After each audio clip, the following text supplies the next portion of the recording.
નમસ્કાર વિદ્યાર્થી મિત્રો, કે વિદ્યા મંદિર સાયન્સ સંકુલ યુટ્યુબ ચેનલમાં આપનું હાર્દિક સ્વાગત છે. આપણે ધોરણ 10માં 3 લેક્ચરો ભણ્યા હતા. ધોરણ 10નું જે ચેપ્ટર 10 છે, પ્રકાશ પરાવર્તન અને વક્રીભવનના 3 લેક્ચર આપણે ભણ્યા હતા.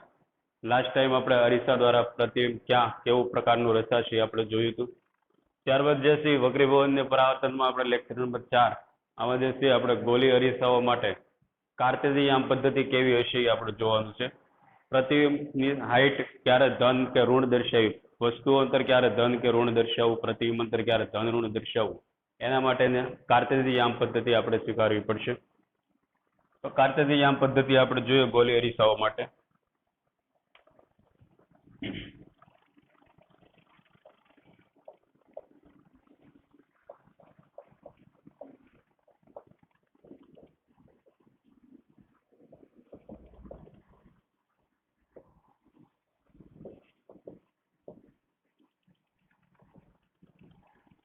તો કાર્તેઝી યામ પદ્ધતિ જે છે આ 3 માર્કનો પ્રશ્ન આખો આપણને પૂછાઈ શકે કે ગોળી અરીસા માટે કાર્તેઝી યામ પદ્ધતિ જણાવો. તો એના માટે આપણે અરીસો એક અહીંયા ધ્યાનમાં લઈએ, અંતર્ગોળ અરીસો.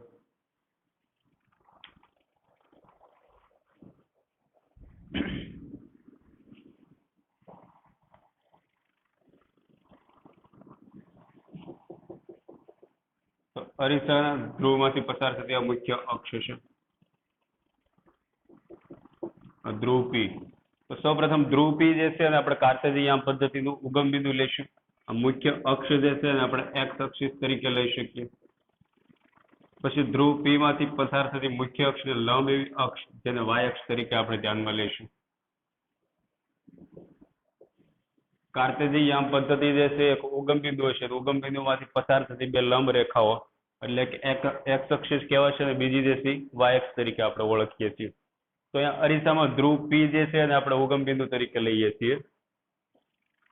તો ગોળી અરીસાઓ માટે કાર્તેઝી યામ પદ્ધતિમાં આપણે એના મુદ્દાઓ દર્શાવીએ તો પહેલું તો જે છે એ ધ્રુવ પી ઉગમ બિંદુ તરીકે હશે. તો ગોળી અરીસામાં ધ્રુવ પી ને કાર્તેઝી યામ પદ્ધતિનું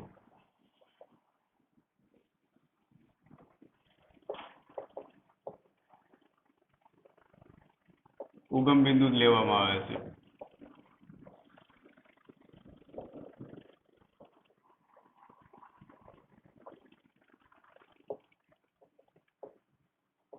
તો પહેલો મુદ્દો આપણે લખવાનો કે ધ્રુવ પી જે છે એનું ઉગમ બિંદુ તરીકે આપણે લઈશું. ત્યારબાદ ઉગમ બિંદુમાંથી પસાર થતી મુખ્ય અક્ષ જે છે ને એક્સ અક્ષ તરીકે લેવામાં આવે છે. ગોળી અરીસાની મુખ્ય અક્ષને એક્સ અક્ષ તરીકે લેવામાં આવે છે.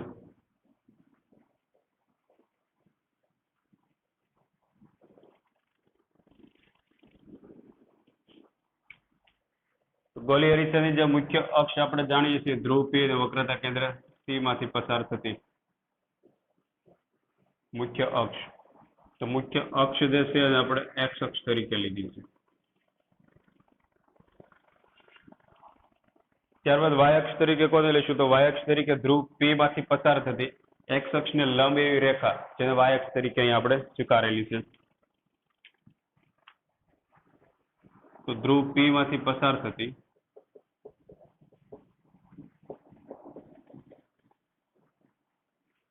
મુખ્ય અક્ષને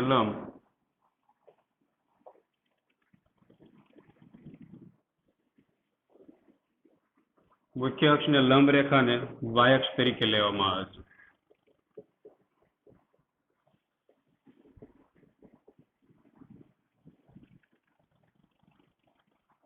તો 3 મુદ્દા થશે. પહેલો મુદ્દો ધ્રુવ પી ઉગમ બિંદુ તરીકે લીધું. બીજો મુદ્દો મુખ્ય અક્ષમાંથી પસાર થતી જે રેખા જે છે એ એક્સ અક્ષ તરીકે લેવામાં આવે છે. અને ધ્રુવ પી માંથી પસાર થતી મુખ્ય અક્ષને લંબ એવી રેખા, જેને વાય અક્ષ તરીકે આપણે સ્વીકારેલી છે. ત્યારબાદ મુદ્દો આપણે લખશું કે વસ્તુ જે છે હંમેશા અરીસાની ડાબી બાજુ જ રાખવામાં આવશે. એટલે કે અહીંયા ક્યાંક આપણે વસ્તુ મૂકશું તો વસ્તુમાંથી આવતા પ્રકાશના કિરણો હંમેશા ડાબી બાજુ પરથી અરીસા પર આપાત થશે. તો વસ્તુ હંમેશા ડાબી બાજુ પર રાખશું.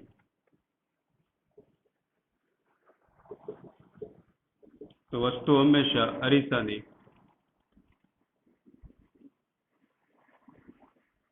ડાબી બાજુએ હશે, એટલે કે વસ્તુમાંથી આવતા કિરણો અરીસાની ડાબી બાજુએથી આપાત થશે.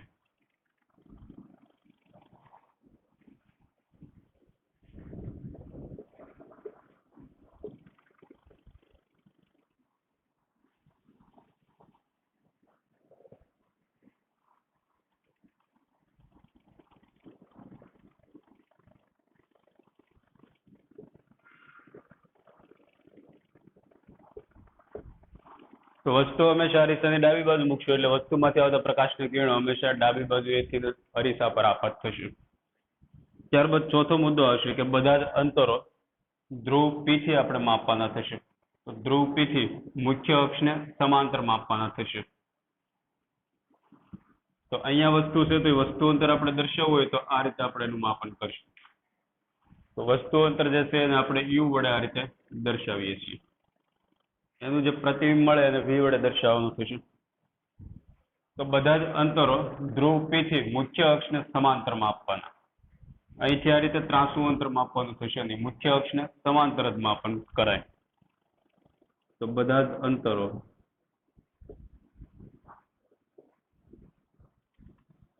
મુખ્ય અક્ષને સમાંતર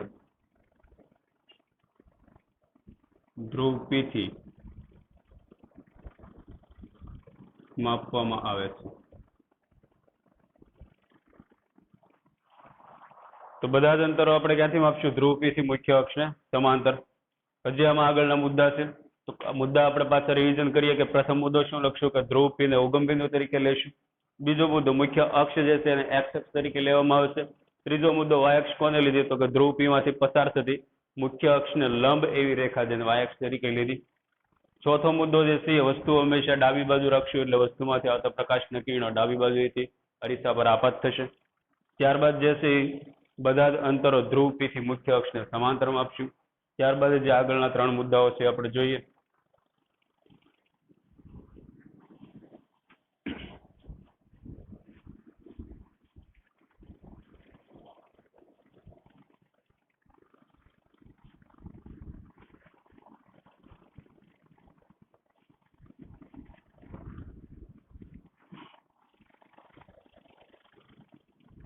તો ત્યારબાદ જે છે ધન ક્યારે લેવો અને ઋણ ક્યારે લેવો? વસ્તુ અંતર જે છે ધન અને ઋણ ક્યારે લેવા?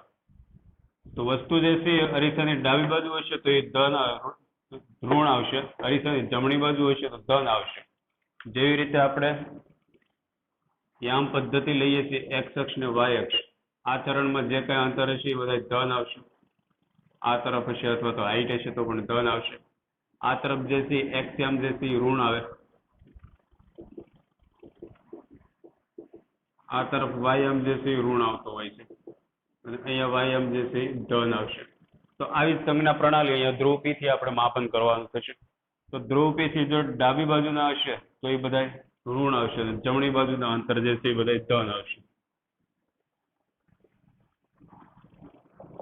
તો ધ્રુવ P થી અરીસાની જમણી બાજુ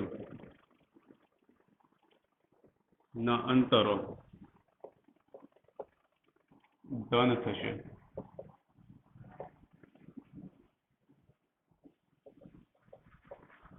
ધન લેવાના અને ડાબી બાજુના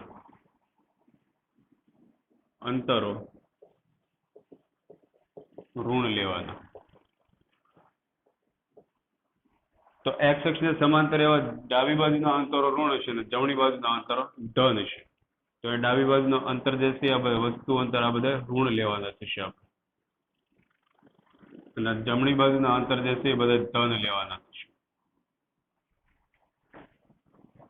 ત્યારબાદ જે છે y અક્ષ માટે લખીએ તો ઉપર તરફની હાઈટ જે છે એ બધી ધન લેશું. તો x અક્ષને લંબ એવી x અક્ષને લંબ અથવા y અક્ષને સમાંતર આપણે શબ્દ વાપરી શકીએ. x અક્ષને લંબ ઉપર તરફની ઊંચાઈઓ ધન લેવામાં આવે છે, ધન અથવા પ્લસ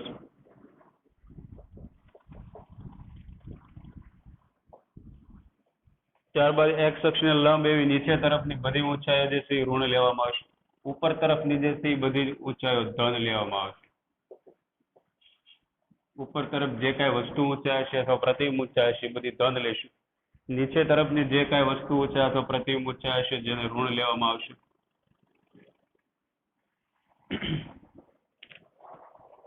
તો ત્યારબાદ એમાં આપણે લખીએ કે એક્સ અક્ષને લંબ નીચે તરફની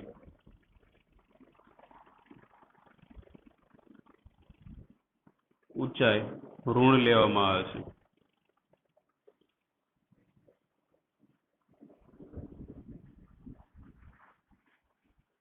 તો કાર્ટેશિયન યામ પદ્ધતિ દર્શાવવા માટે અહીં આપણે 3 માર્કનો આખો પ્રશ્ન આ રીતે લખી શકીએ. એક તો એને આકૃતિ આખી અરીસા સાથે ડ્રો કરવાની થશે.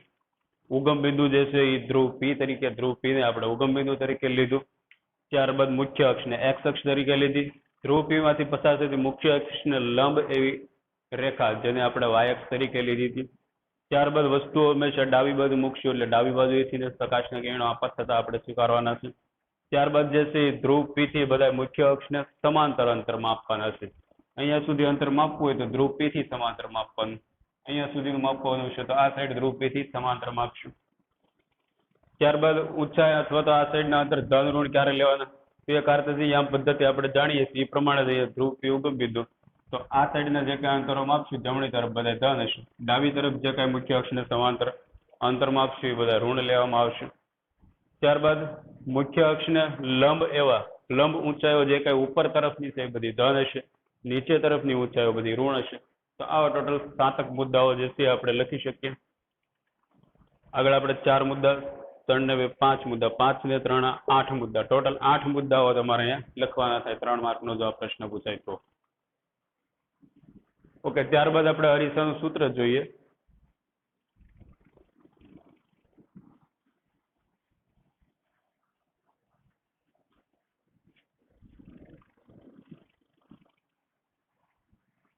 તો ગોલી અરીસાનું સૂત્ર આપણે જોઈએ.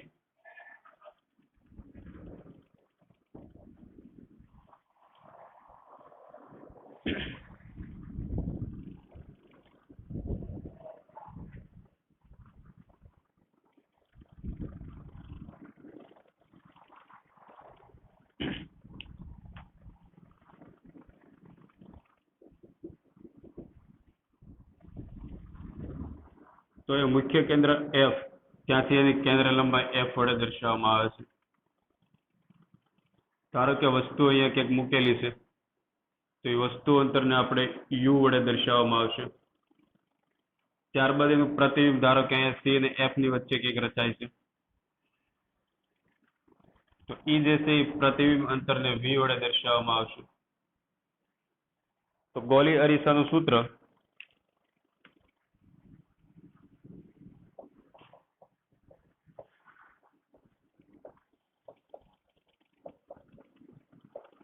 ગોલી અરીસાનું સૂત્ર જે છે એ 3 ભૌતિક રાશિને સાંકળતું સમીકરણ છે કે મુખ્ય કેન્દ્ર એફ, વસ્તુ અંતર યુ અને પ્રતિબિંબ અંતર વી વચ્ચે દર્શાવતો સંબંધ એટલે ગોલી અરીસાનું સૂત્ર કહેવાશે.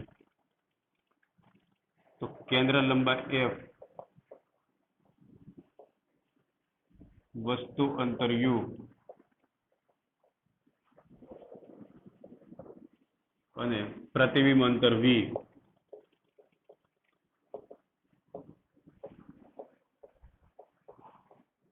વચ્ચે ના સંબંધ દર્શાવતું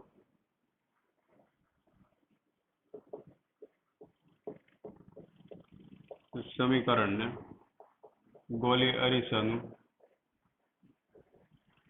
સૂત્ર કહે છે. તો સૂત્ર જે છે આપણે આ રીતે યાદ રાખવાનું છે કે 1/f બરાબર 1/u પ્લસ 1/v. તો આ ગોલી અરીસાનું સમીકરણ આ રીતે યાદ રાખવાનું છે. 1/f બરાબર 1/u પ્લસ 1/v. u જે છે એ વસ્તુ અંતર છે, આ જે છે એ પ્રતિબિંબ અંતર છે અને આ જે છે એ કેન્દ્ર લંબાઈ છે.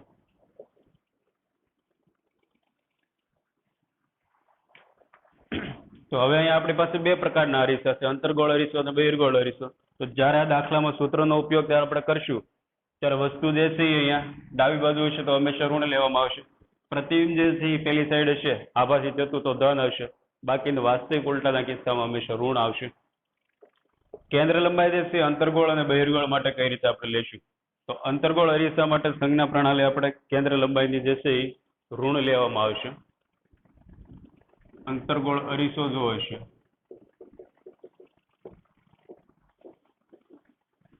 અંતર્ગોળ અરીસાની કેન્દ્ર લંબાઈ f હંમેશા ઋણ લેવામાં આવે છે. ત્યારબાદ બહિર્ગોળ અરીસો જો હશે તો બહિર્ગોળ અરીસાની કેન્દ્ર લંબાઈ જે છે હંમેશા ધન લેવામાં આવે છે.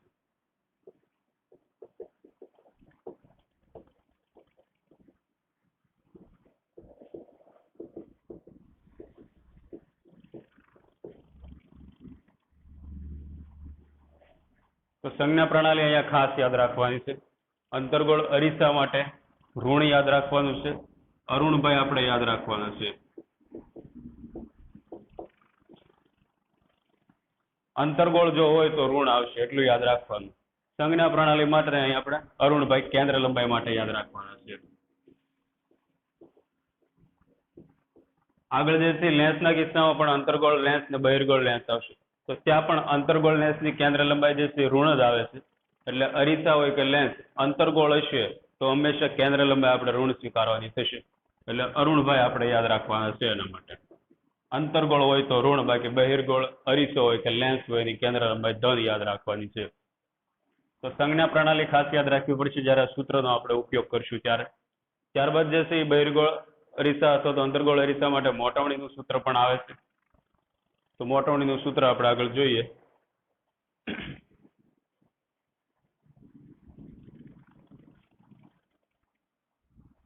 ઓકે, તો ગોલી અરીસા માટે આપણે મોટવણી જોઈએ.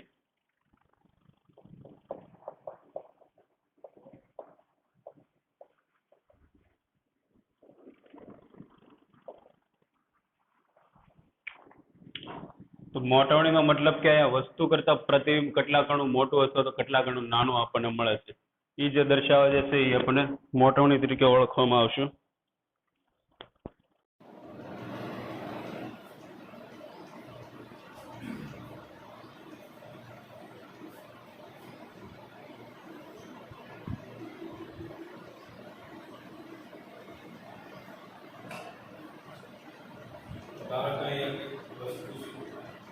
વસ્તુ ઊંચાઈ h વડે આપણે દર્શાવશું.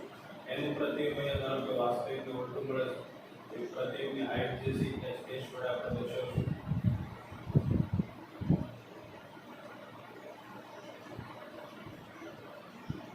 એવી વસ્તુ છે. તો વસ્તુ ઊંચાઈ અને પ્રતિબિંબ ઊંચાઈ વચ્ચેનો સંબંધ દર્શાવતું સમીકરણ એટલે મોટવણીનું સૂત્ર આપણને જોવા મળે છે. મોટવણીનું સૂત્ર આપણે યાદ રાખવાનું છે કે m બરાબર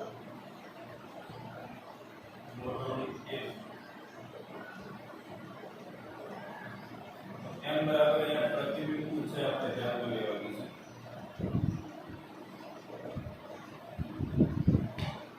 માસમાં વસ્તુ ઊંચાઈ લેવાની છે. પ્રતિબિંબ વસ્તુ કરતા કેટલા ગણું મળ્યું છે એનો ગુણોત્તર મેળવવા માટે આપણે પ્રતિબિંબની ઊંચાઈ નાસમાં વસ્તુ ઊંચાઈ ગુણોત્તર આપણે લઈશું. પ્રતિબિંબ ઊંચાઈ જે છે વાસ્તવિક ઉલટું જે છે એના માટે ઋણ આવશે, માઈનસ h આવશે. વસ્તુ ઊંચાઈ જે છે હંમેશા ધન લેવાની આવશે, તો એ h આવશે.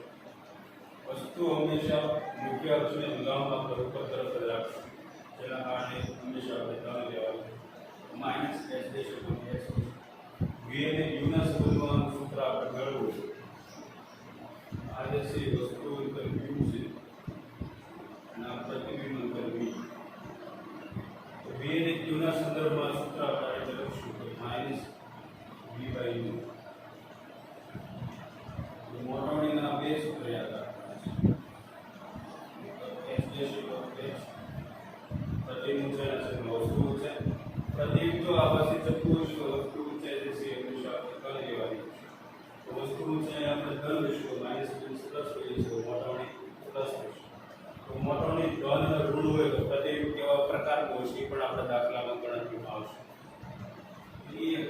આપેલું છે કે મોટવણીનો ધન એમ જે છે એ ધન છે તો જે છે એ પ્રત્યેક આભાસી અને ચતુર્ભુજ.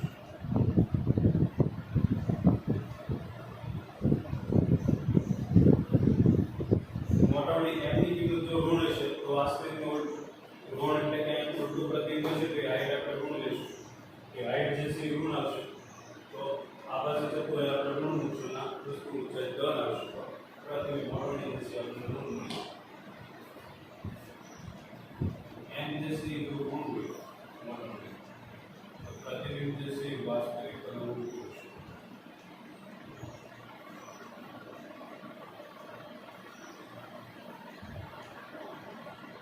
આ સંજ્ઞા પ્રણાલી આપણે યાદ રાખવાની છે. આભાસી ચતુર્માત્રક મોટવણી જે છે એ ધન આવશે પ્રતિબિંબ હાઈટ ધન હોય વસ્તુ હાઈટ ધન હોય ગુણોત્તર કરશો તો ધન જ આવશે. એ પ્રતિબિંબ હાઈટ ધન છે વસ્તુ હાઈટ ઉલટું પ્રતિબિંબ હશે તો એ ઋણ આવશે. તો મોટવણી જો ઋણ મળશે તો વાસ્તવિક ઉલટું પ્રતિબિંબ લેવાનું છે. તો આ રીતે મોટવણી માટે સંજ્ઞા પ્રણાલી આપણે યાદ રાખવાની છે.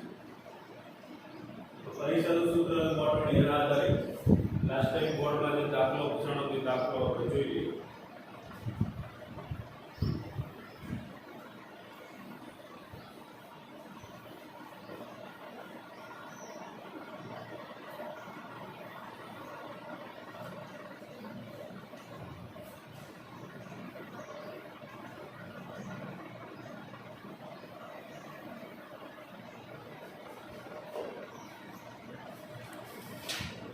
દાખલાની રકમ મારી પાસે છે માર્ચ 2020 માં જે 3 માર્કનો દાખલો પૂછાણો છે 4 સેન્ટીમીટર ઊંચાઈની વસ્તુ કોઈ 15 સેન્ટીમીટર કેન્દ્ર લંબાઈ ધરાવતા અંતરગોળ અરીસાથી 25 સેન્ટીમીટર અંદર રાખેલ છે. અરીસાથી કેટલા અંતરે પડદા રાખવો જોઈએ કે જેથી તેના પર સ્પષ્ટ પ્રતિબિંબ પ્રાપ્ત થાય. તો પડદાને અરીસાથી કેટલા અંતર રાખવું મતલબ કે પ્રતિબિંબ અંતર કેટલું છે એ આપણે શોધવાનું થશે. પ્રતિબિંબનો પ્રકાર તથા ઊંચાઈ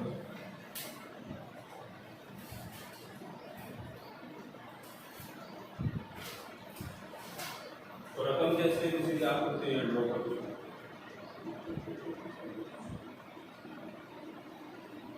ચાર સેન્ટીમીટર ઊંચાઈની વસ્તુ લીધી છે તો વસ્તુનું ઊંચાઈ h જે છે એ 4 સેન્ટીમીટર આપણે લઈશું. વસ્તુ જે છે 15 સેમી કેન્દ્ર લંબાઈ ધરાવતા અંતર્ગોળ અરીસો છે. પહેલા તો અરીસો નક્કી કરવાનો કેવો અરીસો છે. રકમમાં અંતર્ગોળ અરીસો આપ્યો છે વસ્તુ છે h ની કિંમત આપે છે 4 સેન્ટીમીટર અને કેન્દ્ર લંબાઈ જે છે એ 15 સેન્ટીમીટર આપણને આપેલી છે.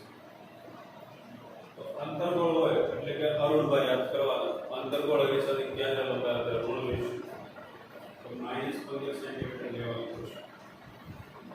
ત્યારબાદ જે છે રકમમાં આપણને કીધું છે કે અંતર્ગોળ અરીસાથી 25 સેન્ટીમીટર અંતર વસ્તુ રાખેલી છે તો વસ્તુ અંતર q જે છે એ 25 સેન્ટીમીટર છે. વસ્તુ અંતર હંમેશા માઇનસ લેવાનું છે. f જે છે એ 15 સેન્ટીમીટર આપેલું અંતર્ગોળ આપણો એને પણ આપણે જોયું. તો રકમ થઈ છે કે 4 સેન્ટીમીટર ઊંચાઈ વસ્તુ 25 સેન્ટીમીટર દૂર રાખેલી છે.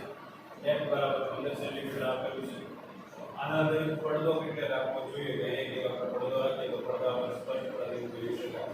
સ્પષ્ટ પ્રતિબિંબ જોવા માટે વસ્તુનો યુ આપણે નક્કી કરવાનો છે.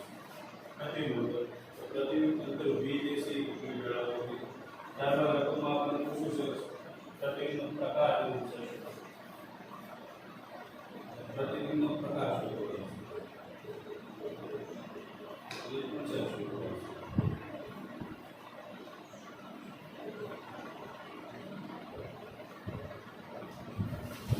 તો રકમ આથી ફરીથી તમને રીત કરાવી દઉં કે રકમ આ રીતની બોર્ડમાં પૂછાણી હતી માર્ચ 2020 પેપર હમણાં લેવાનું છે. 3 માર્કનો એક્ઝામ્પલ પૂછાયો જેમાં કોઈ અરીસાનું સૂત્ર મોટવણીના સૂત્રનો ઉપયોગ કરીને આપણે ગણવાનું છે. તો વસ્તુ જે છે ધ્રુવ P થી ધ્રુવ P થી 25 સેન્ટીમીટર દૂર 4 સેન્ટીમીટર ઊંચાઈની આપેલી છે. કેન્દ્ર લંબાઈ જે છે 15 સેન્ટીમીટર આપેલું છે. અંતર્ગોળ અરીસો એટલે કે અરુણભાઈ અનુસાર આપણે કેન્દ્ર લંબાઈ જે છે ઋણ લેવાની થાય. કેન્દ્ર લંબાઈ -15 લેશું. વસ્તુ અંતર u જે છે આપેલું છે -25 સેન્ટીમીટર. તો કોરિલેશનનું સૂત્ર આપણે મૂકશું એના આધારે એ બધું યુ આપેલું છે તો બી આપણને મળી જાય બે ગુણની રાશિ આપીશું તો ત્રીજી આપણે મેળવીશું એથી કોરિલેશનના સૂત્રમાંથી આપણને મળશે તો હવે આ રકમની આપણે જરૂર નથી હોતી તો સૂત્ર મૂકીએ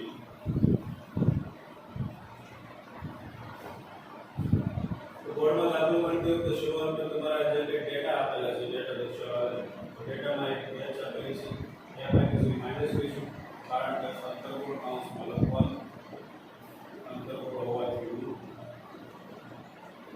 વસ્તુ અંદર હંમેશા ગુણ જ લઈશું બી મેળવો છો પ્રકાર મેળવો છો ઊંચાઈ મેળવો છો શરૂઆત કરવાની કે આપણે જાણીએ છીએ કે કોરિલેશનનું સૂત્ર કોરિલેશનનું સૂત્ર 1/f બરાબર 1/u પ્લસ 1/v એ બધા યુ આપણે છે કિંમત મૂકી અને વિધેય કરતા બનાવીએ f ની કિંમત જે છે આપણે લઈશું -15 v ની કિંમત આપીશું -25 u ની આપીશું v ની મેળવવાની તો વલપદ વિધેય કરતા બનાવીએ તો આ પદ જે છે એ આખું આ સાઈડ આવશે તો -15 અહીંયા જે છે માઇનસ નિશાની આ રીતની કોઈ પણ વસ્તુ લખેલી હોય માઇનસ નિશાની અહીંયા તમે લખો તો અહીંયા લખો તો અહીંયા લખો ત્રણેયનો મતલબ એક સમાન છે તો સરળતા અનુસાર તમે ગમે ત્યાં લખી શકો અહીંયા લખી શકો તો ઉપર પણ લખી શકો માઇનસ નિશાનીનો મતલબ એક સમાન છે અહીંયા લખો અહીંયા લખો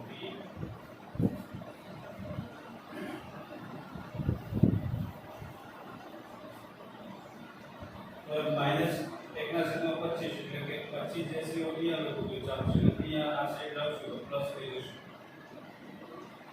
બરાબર 1/20 આનું સાદુરૂપ આપણે આપવાનું છે સાદુરૂપ આપવા માટે લસા આપણે લખીશું 15 અને 25 નો લસા આપણે થાય એ કરવો પડશે તો કોમન એવો અંક છે 25 વડે માની શકાય 15 વડે માની શકાય તો પછી નું 50 લઈએ તો 15 વડે નહીં પડે પછી કઈ 75 15 75 75 જે છે આનો લસા આપીશું માઇનસ નિશાની જે છે આનો ઉપર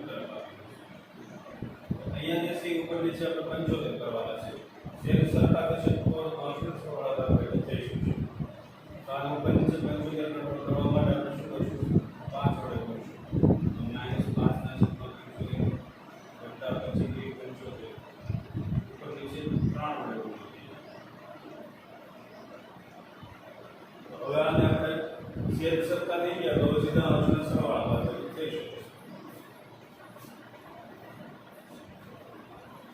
તો -5 વત્તા 3 ના છેદમાં 75 લસા લેવો કેવો બરાબર b -5 ને 3 એટલે -2 થશે ના છેદમાં 75 બરાબર 1/b ઘણા વિદ્યાર્થીઓને 1/b જે છે ભૂલી જાય છે છેલ્લે જે જવાબ નથી આ સીધો જવાબ નથી લાવતા પરંતુ આપણે ફાઇનલી v મેળવવાનો છે બંને સાઈડ સ્ટેપ આપણે ઉલટાવવાનું છે સીધો અહીંયા આપણે સ્ટેપ ઉલટાવી તો 75 માઈનસ ના છેદમાં 2 અને v તો v ને સીધો આપણે કરતા બનાવો તો આ રીતે લખીશું 75 ભાગ્યા 2 એટલે 37.5 થશે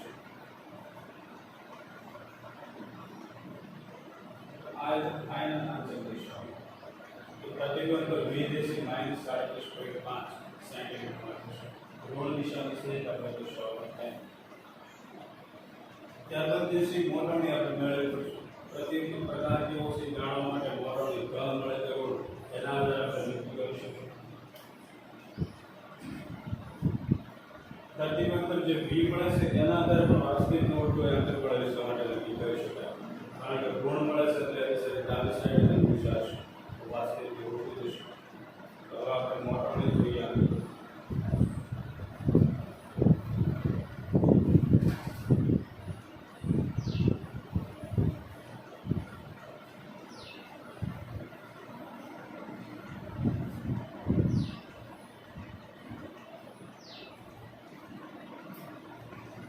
મોરવણીનું સૂત્ર m બરાબર v ને u ના સૂત્રમાં આપણે મૂકવાનું છે -v s ડેશ મેળવવાની છે s આપણી પાસે છે પરંતુ s ડેશ નથી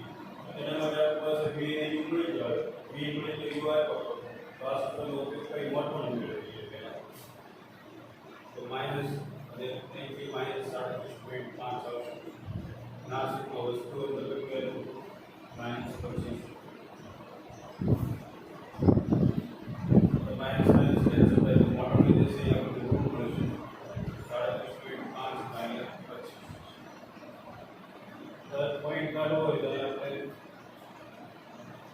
10 ગુણ્યા આ રીતે કરીશું. ઉપરથી જે 375 ભાગ્યા પછી 375 રહેશે ને આપણે 25 વડે ભાગીશું. પહેલા પછી પછી ભાગીશું. ત્યારબાદ અહીંયા પછી અહીંયા પછી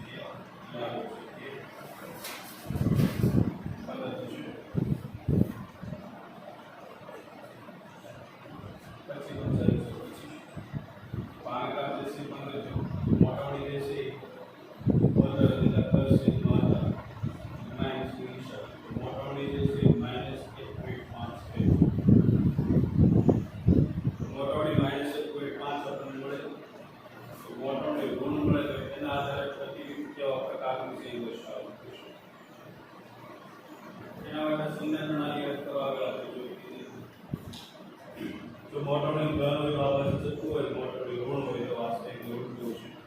અહીંયા લખવાનું કે મોટોની ઋણ હોવા પ્રતિબિંબ વાસ્તવિક ઉલટું છે.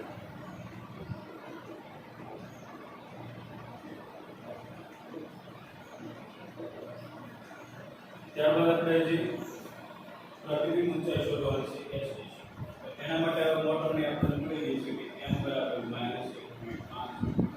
મોટરની ઉદ્દેશ તો આપણી પાસે છે S ડેશ ઉપર h. તો h ડેશ મેળવવો છે તો એમાં h -1.5 h આપણને આપેલી છે. તો -1.5 ગુણ્યા h ની કિંમત છે 4 સેન્ટીમીટર લેવી. 4 ગુણ્યા 1.5 જોઈએ. 3 દુ 3 થાય, 3 દુ 6 થાય, તો 1560 એ જ આપણે કરીશું. -6 સેન્ટીમીટર. તો પ્રતિબિંબ ઊંચાઈ જે છે -6 સેન્ટીમીટર આપણે મળી. પ્રતિબિંબનો પ્રકાર વાસ્તવિક ઉલટું v જે છે એ કિંમત આપણને કેટલી મળી છે -3.5. તો આના ટોટલ 3 જવાબ દર્શાવવાના 3 માર્ક્સ છે. 3 માર્કમાં દાખલા રીતે આપણે પૂછ્યું કે બોર્ડમાં તેના માટે કોરિલેશન સૂત્રનો ઉપયોગ કરો. સૂત્રનો ઉપયોગ માટે લસાઅ જે છે એ ખાસ એની પ્રેક્ટિસ તમારે કરવી પડશે. ધોરણ 10માં ભાગાકાર જે છે એ વગર કેલ્ક્યુલેટરે કરવાના થશે. એ રીતે પણ એમાં થોડી મેથડમાં વાર લાગશે, પણ મહેનત કરવી પડશે. ઓકે, તો અહીંયા સુધી રાખીએ. આપણે આગળ જે ટેક્સ્ટ બુકના દાખલા છે આપણે નેક્સ્ટ લેક્ચર બની લઈશું. આપણે તો અહીંયા આપણે આજે કોરિલેશન સૂત્ર જોયું, મોનોટોની સૂત્ર જોયું, આજની આ પદ્ધતિનો ઉપયોગના આધારે આપણે જોયું. નેક્સ્ટ દાખલા ટેક્સ્ટ બુકના આપણે લઈશું.